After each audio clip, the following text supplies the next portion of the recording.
Welcome back to Inherited Dawn, a One Piece podcast.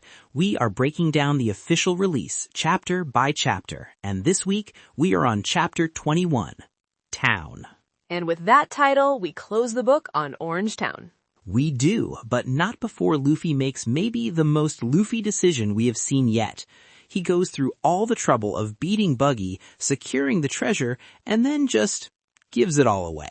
Nami's reaction to that is probably the single most important moment for her character so far. It tells you everything you need to know about her motivations. Absolutely. If you want to follow along as we track every single berry this crew earns and immediately loses, just find the follow button on whatever app you're using. It's the best way to make sure you never miss an episode. We appreciate every single one of you. So, the Buggy Pirates are defeated, the smoke is clearing. Where does this chapter pick us up? Right in the aftermath. Luffy, Zoro, and Nami are walking out of the chaos, and Nami is already in full-on Quartermaster mode. She's got Buggy's treasure map and 2 massive sacks of loot. I mean, these bags are bigger than she is. She is struggling under the weight of them, but you can tell she has never been happier in her life.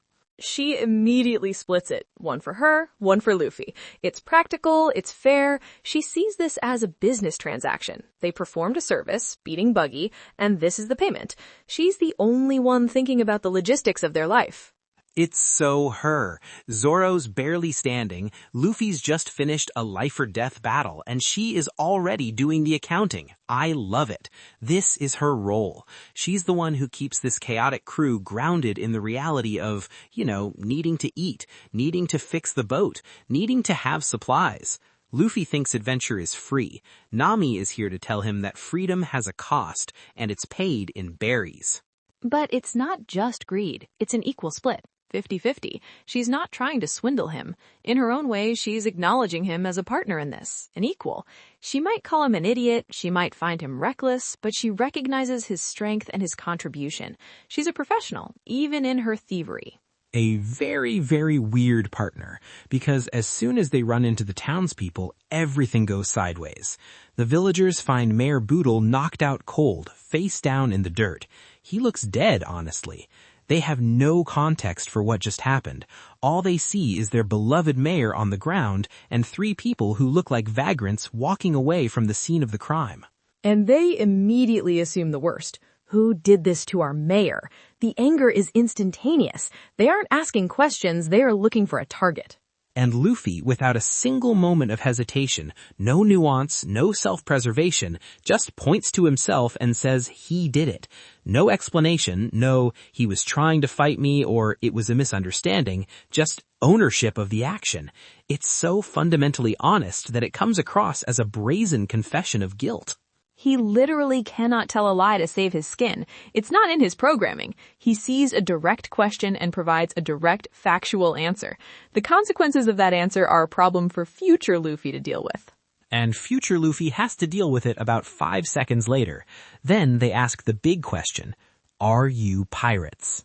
This is the moment of truth. He could say no. He could say they were just passing through. It would be the smart thing to do. But he's not smart, he's Luffy. He gives them that huge classic Luffy grin, all teeth, and just shouts, yep.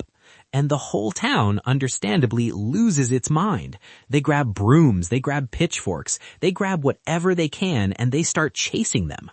This is such a fundamental Luffy moment. It's one of the scenes I would show someone to explain his entire character. He will never lie about who he is.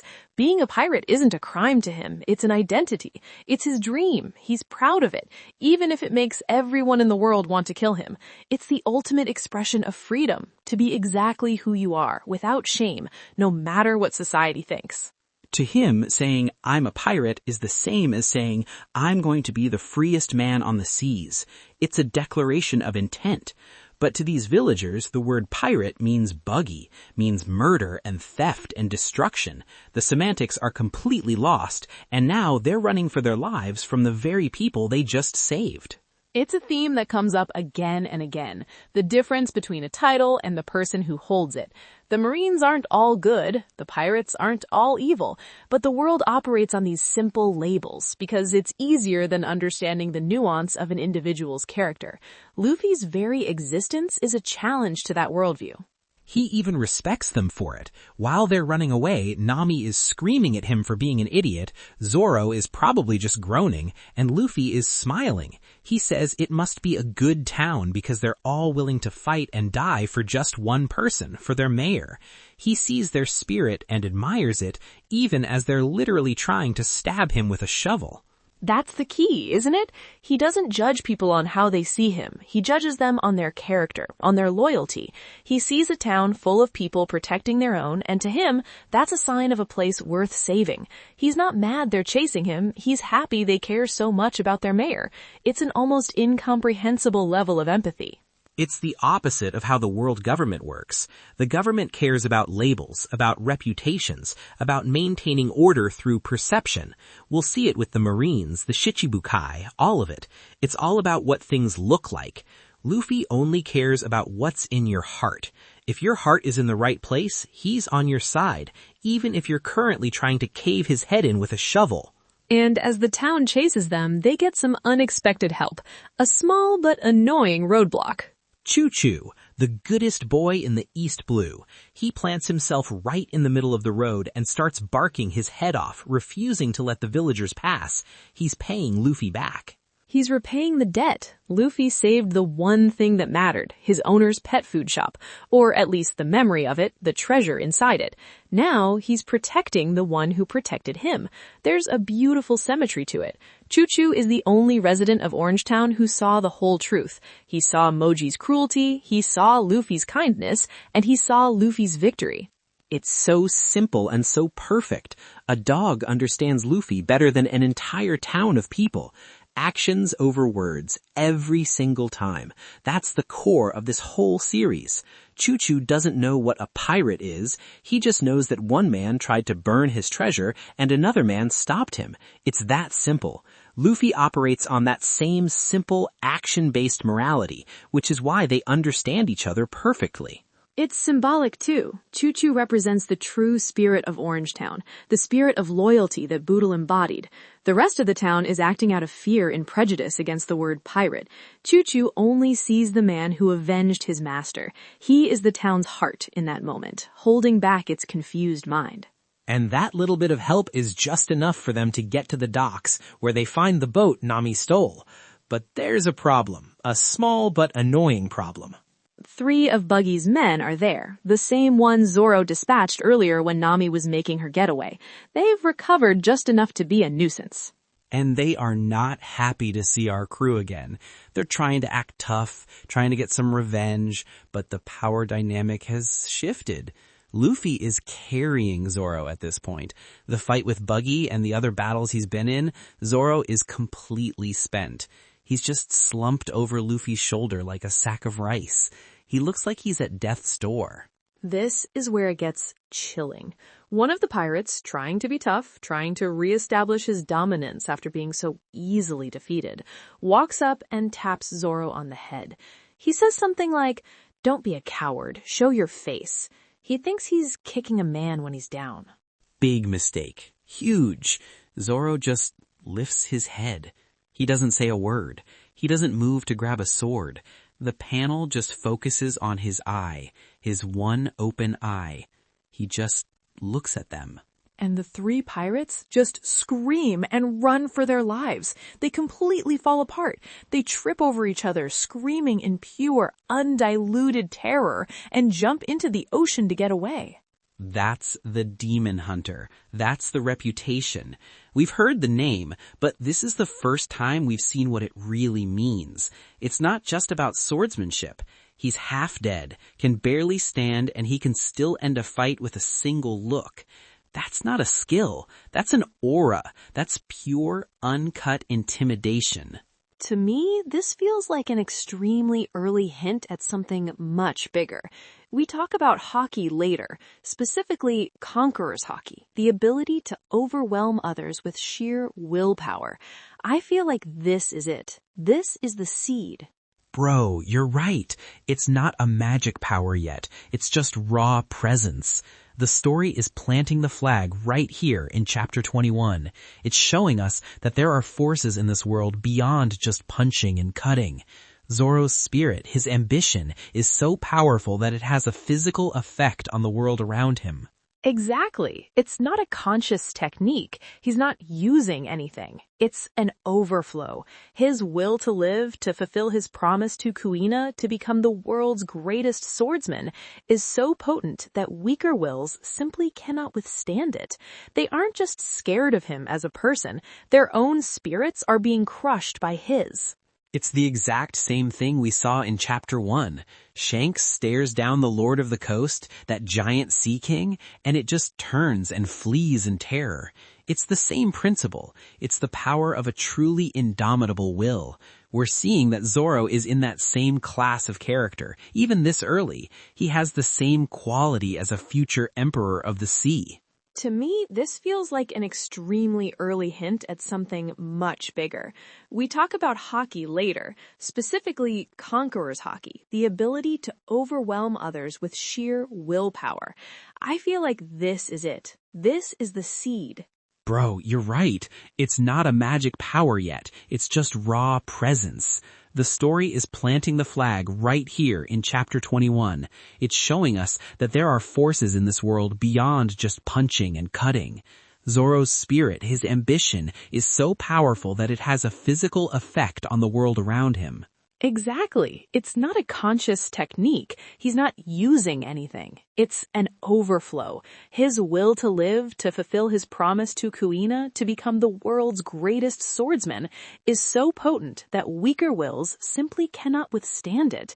They aren't just scared of him as a person. Their own spirits are being crushed by his.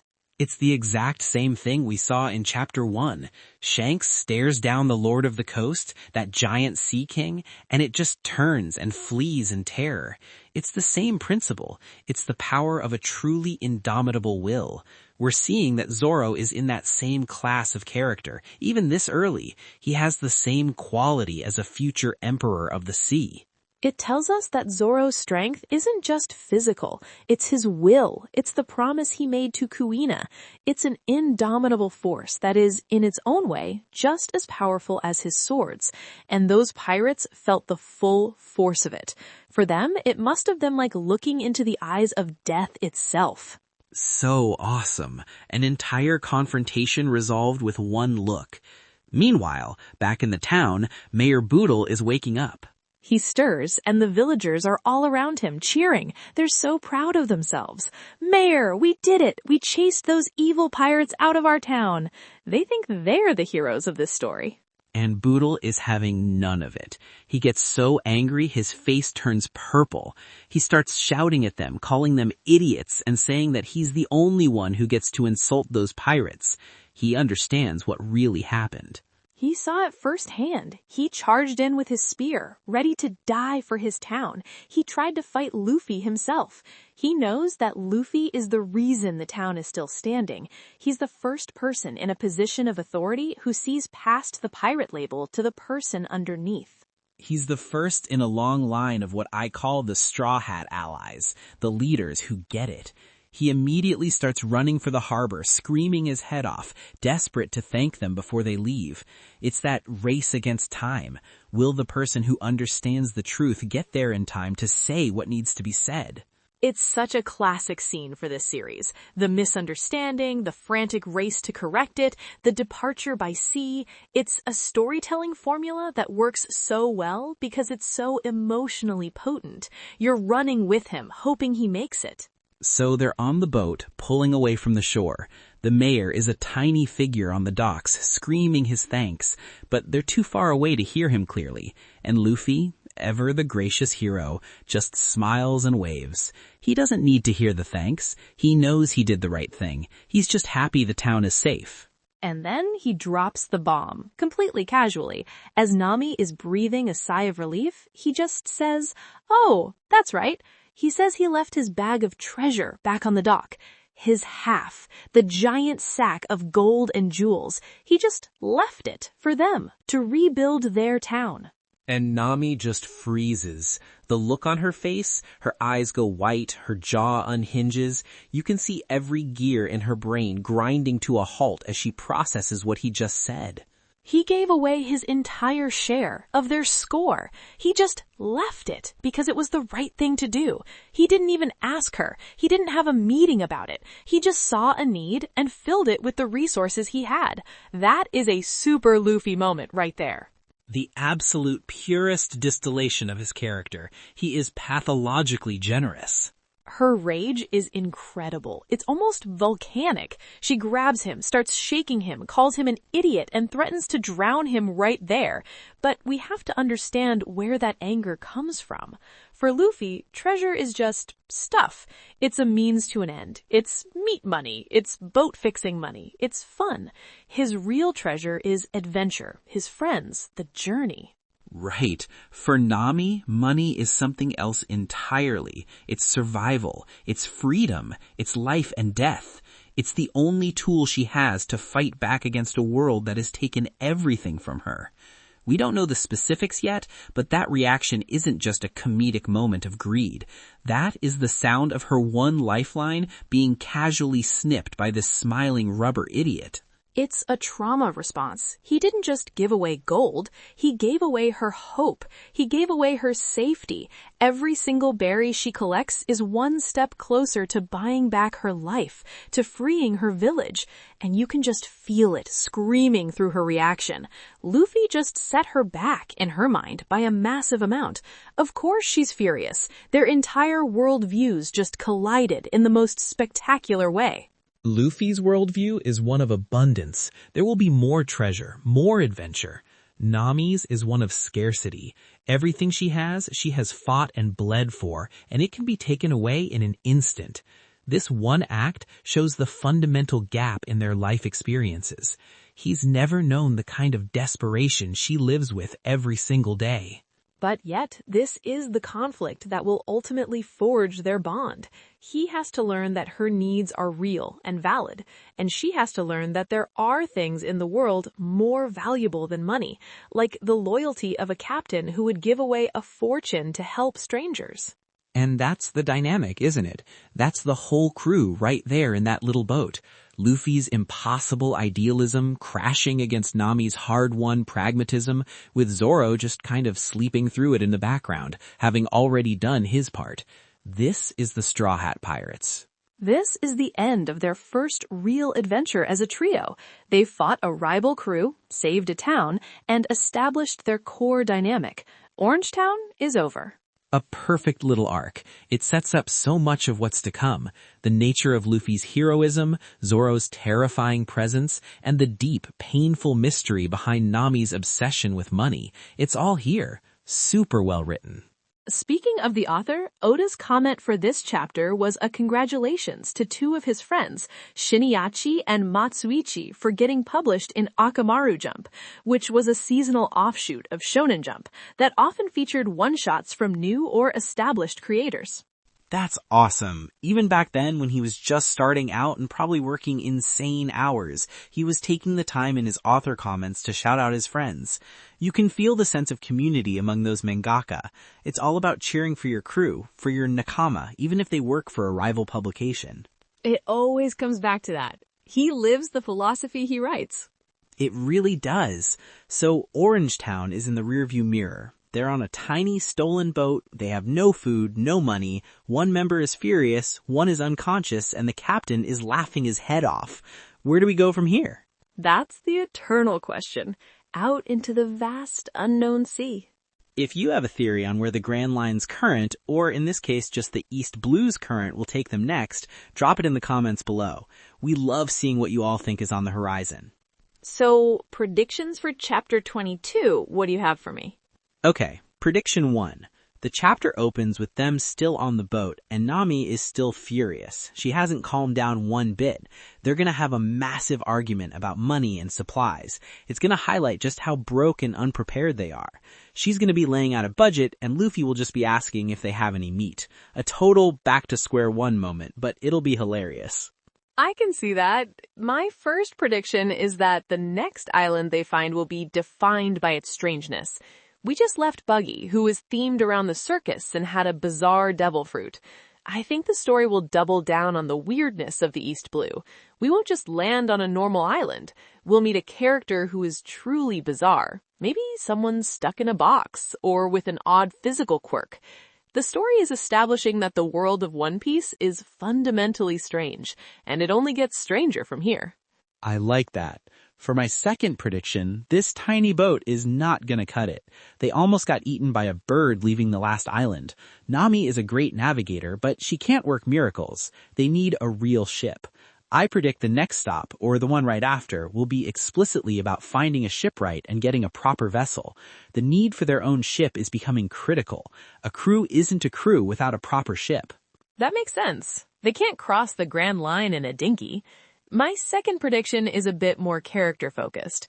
We just saw Nami's extreme reaction to losing the treasure. I think in the next chapter or two, we'll get a quiet, solitary moment with her. Maybe she's looking at her maps late at night when the boys are asleep, and we'll see a flicker of the pain behind her greed, a panel where she's not angry but sad, maybe looking at a specific point on her sea chart. A small, subtle hint of the real story behind her goal, just to remind us that her anger isn't just a joke, it's a shield. Ooh, that's a good one. A little moment of vulnerability to balance out the comedy. I hope you're right. That's the kind of stuff that makes this series so special. All right, that's all the time we have for this week. This has been Chapter 21, Town.